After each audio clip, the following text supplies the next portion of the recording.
Chapter 5 A Perfume Saint Displays His Wonders. To everything there is a season and a time to every purpose under the heaven. I did not yet possess this timeless wisdom of Solomon to bring comfort to my restless heart. Whenever I stepped outside my home, my eyes searched the faces around me, yearning to discover my destined guru. Yet my path was not to cross his until after I had finished my high school studies. 2 full years elapsed between my flight toward the Himalayas with Amar and the momentous day Sri Yukteswar entered my life. During that interlude, I encountered a fascinating array of sages: the Perfume Saint, the Tiger Swami, Nagendranath Bhaduri, Master Mahashay, and the celebrated Bengali scientist Sir Jagadish Chandra Bose. My encounter with the Perfume Saint unfolded through two distinct preludes, one deeply philosophical, the other delightfully humorous. God is simple, everything else is complex. Never search for absolute values within the shifting relative world of nature. These profound words drifted gently into my ear as I stood in silent contemplation before a temple statue of the goddess Kali. Turning, I found myself facing a tall man whose bare simplicity of dress immediately marked him as a wandering sadhu. "You have seen straight into the heart of my inner confusion," I said, smiling with genuine gratitude. The paradox of nature's gentle and terrifying aspects embodied so vividly in Kali has puzzled far wiser minds than mine. "Very few ever unravel her cosmic mystery," the sadhu replied. "Good and evil remain the ultimate sphinx-like riddle that life sets before every human mind. Failing to solve it, most people surrender their lives as forfeit, paying the exact same price demanded in ancient Thebes.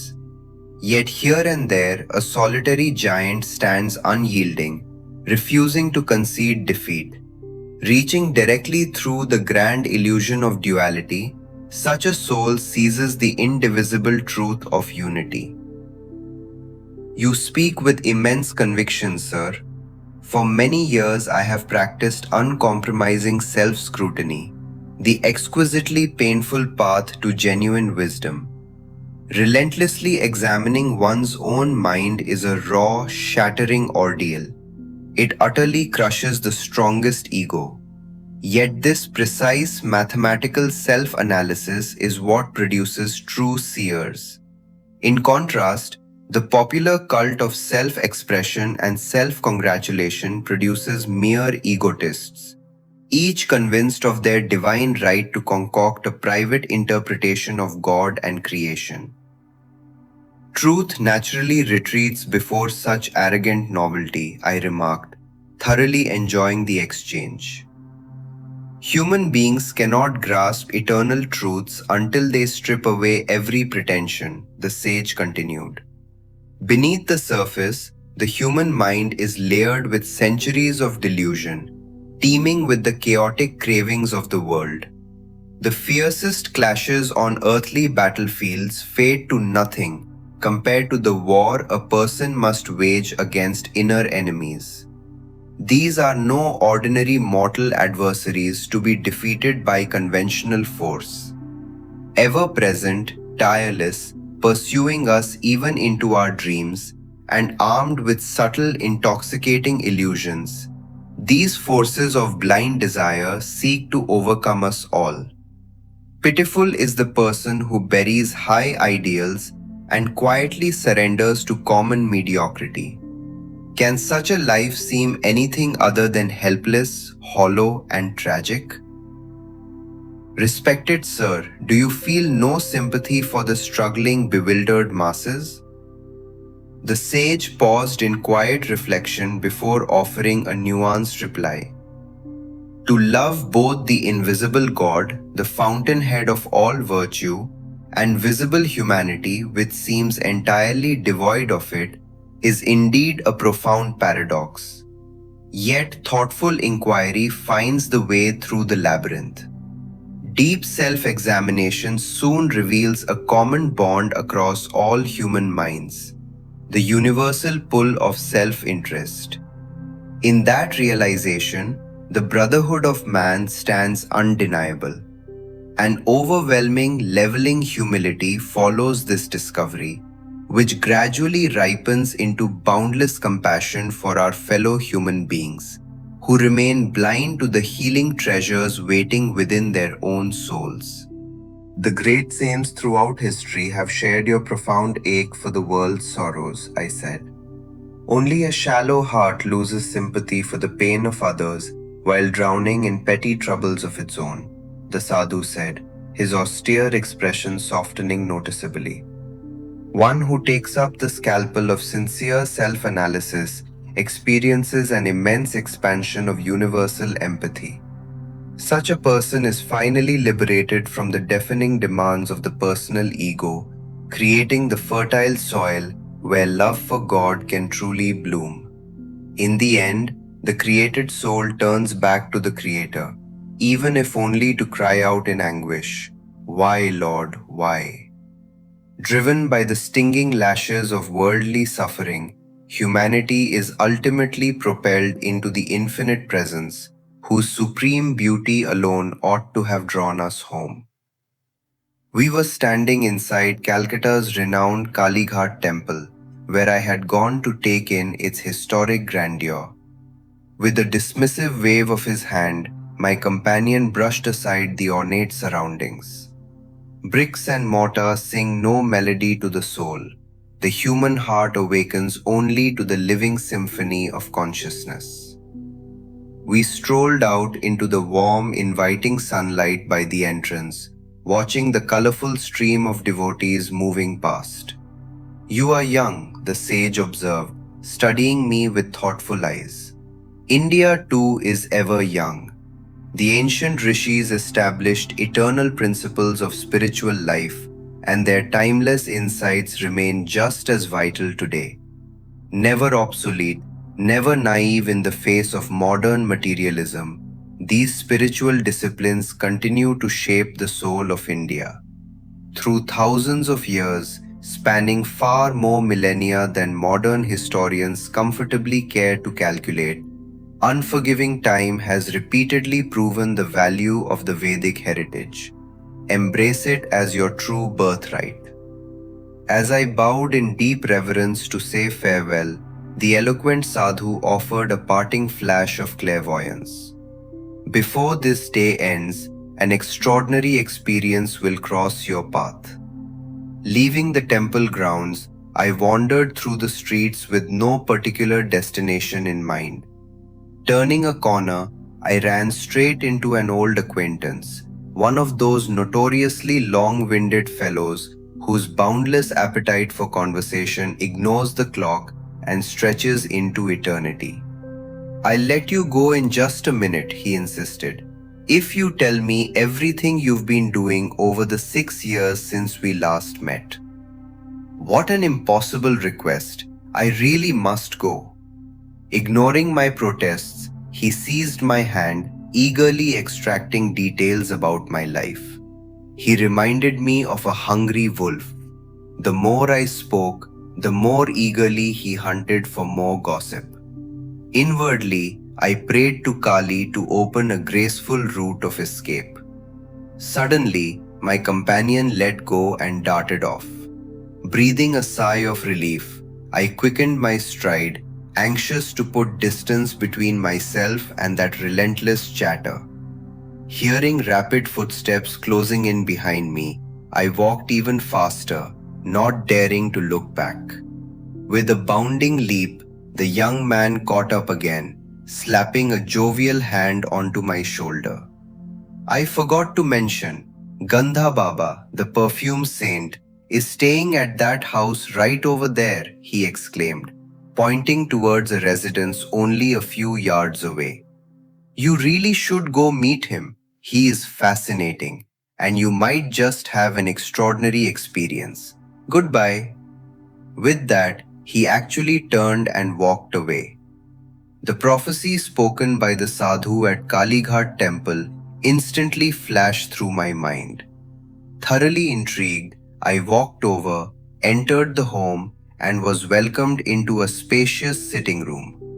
A large gathering of guests was seated across a plush, vibrant orange carpet. An awestruck whisper reached my ears from nearby. Look at Gandha Baba seated on the leopard skin. He can instantly impart the natural scent of any flower to an odorless blossom, bring wilted petals back to life, or cause a person's skin to radiate the sweetest perfumes.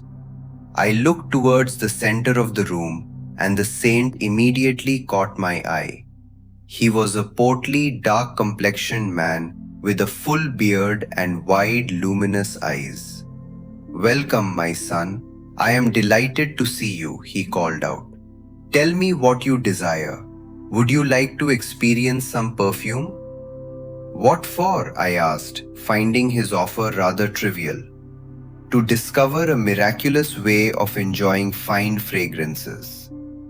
You harness divine power merely to create pleasant scents?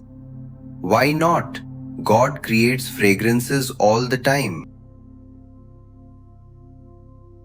True, I countered, but he crafts delicate petals that bloom fresh and naturally fade away. Can you materialize real flowers out of thin air? I materialize fragrances, young friend. In that case, commercial perfume factories will soon be put out of business. I shall graciously allow them to keep their trade, he chuckled. My sole purpose is to demonstrate the living power of God. Sir, is it really necessary to demonstrate God like this? Isn't he already performing miracles everywhere in every facet of creation?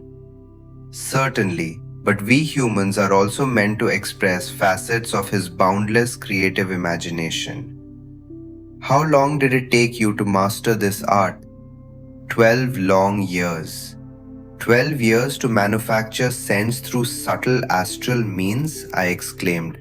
With all due respect, holy sir, it seems you have spent a dozen years mastering something anyone can purchase for a few rupees at a local florist. Fresh flowers soon wither and lose their scent, he pointed out. And physical perfumes fade with death, I answered. Why should I chase after something that satisfies only the physical senses? Ah, Mr. Philosopher, I like the way your mind works, he smiled warmly. Now hold out your right hand. He raised his hand in a gesture of blessing. Standing several feet away with no one else anywhere near us, I extended my open palm. The yogi did not touch me. What fragrance do you desire? Rose. Let it be so. To my absolute astonishment, a rich, unmistakable scent of fresh rose blossomed powerfully from the center of my bare palm. Intrigued, I picked up a large, completely odorless white flower from a nearby vase. Can this scentless blossom be infused with the perfume of jasmine? Let it be so. In an instant, a strong, sweet aroma of jasmine radiated from the petals. I thanked the wonder worker and took a seat beside one of his disciples. The student proudly informed me that Gandha Baba, whose formal name was Vishuddhananda, had mastered remarkable yogic secrets under the guidance of a guru in Tibet, a master said to be over 1,000 years old. Gandha Baba does not always produce his fragrances through a simple verbal command like you just witnessed, the disciple explained with evident pride. His methods vary widely depending on the nature of the seeker. He is extraordinary. Many prominent intellectuals from Calcutta are among his devoted followers. Inwardly, I made up my mind not to join their ranks. A spiritual guide focused so heavily on sensational phenomena did not resonate with my aspirations. Offering polite thanks to Gandha Baba, I took my leave and walked leisurely home, turning over the day's three contrasting encounters in my mind. As I stepped through the door of our house on Gurpur Road, My sister Uma met me in the hallway. "Look who's suddenly so fashionable wearing fancy perfumes," she teased. Without saying a word, I held my palm up to her face. "What an incredible rose fragrance," she exclaimed. "It is remarkably strong." Knowing how strongly unusual it truly was, I silently held the magically scented blossom under her nose. "Oh, I love the smell of jasmine." She took the flower eagerly. A look of comical confusion washed over her face as she sniffed the blossom repeatedly, well aware that this particular variety of flower was entirely odorless. Her genuine reaction completely dismissed any lingering doubt that Gandha Baba had merely placed me under a hypnotic suggestion.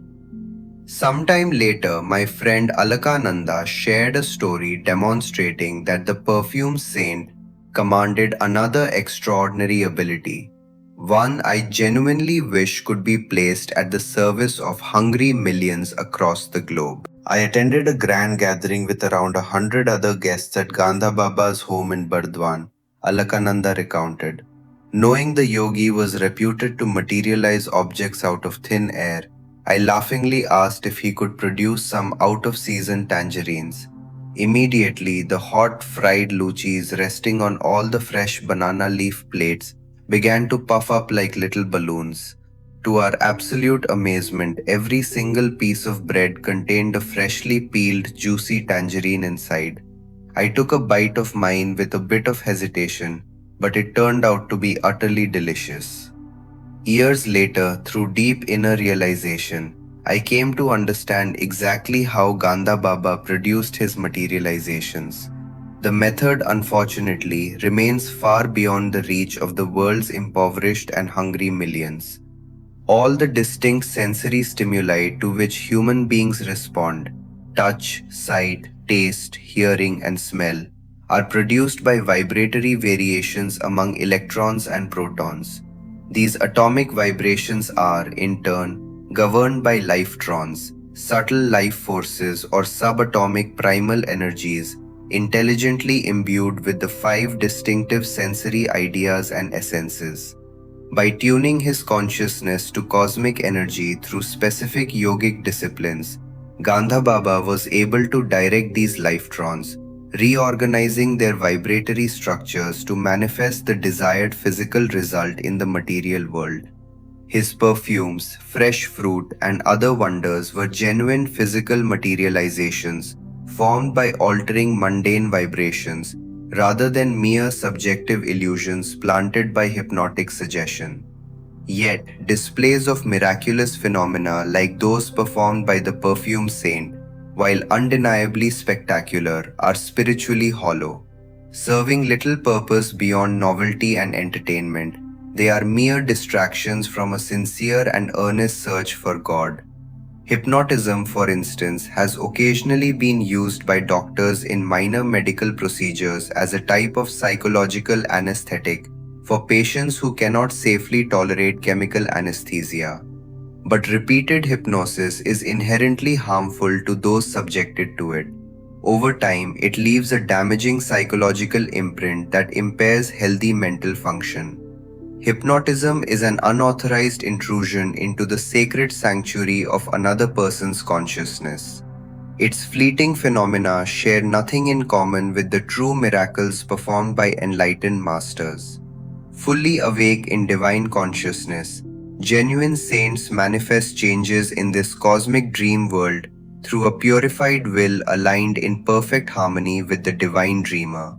For this reason, enlightened masters have always discouraged the ostentatious display of psychic powers. The Persian mystic Abu Said once mocked certain ascetics who prided themselves on their supernatural dominion over water, air, and distance. "A frog is equally at home in the water," Abu Said observed with gentle irony. "Crows and vultures effortlessly soar through the sky, and the devil is simultaneously present in both the east and the west. A true human being is one who lives righteously among their fellow men, engaging in daily commerce and work, yet never for a single heartbeat forgetting the presence of God. On another occasion, the revered Persian sage summarized the essence of a spiritual life. Surrender whatever is in your head, all selfish desires and worldly ambitions. Give freely whatever is in your hand to those in need, and never flinch beneath the inevitable blows of adversity. Neither the detached sage at Kalighat temple nor the Tibetan trained yogi had satisfied my deep aching longing for my true guru. My heart required no external tutor to recognize its spiritual home.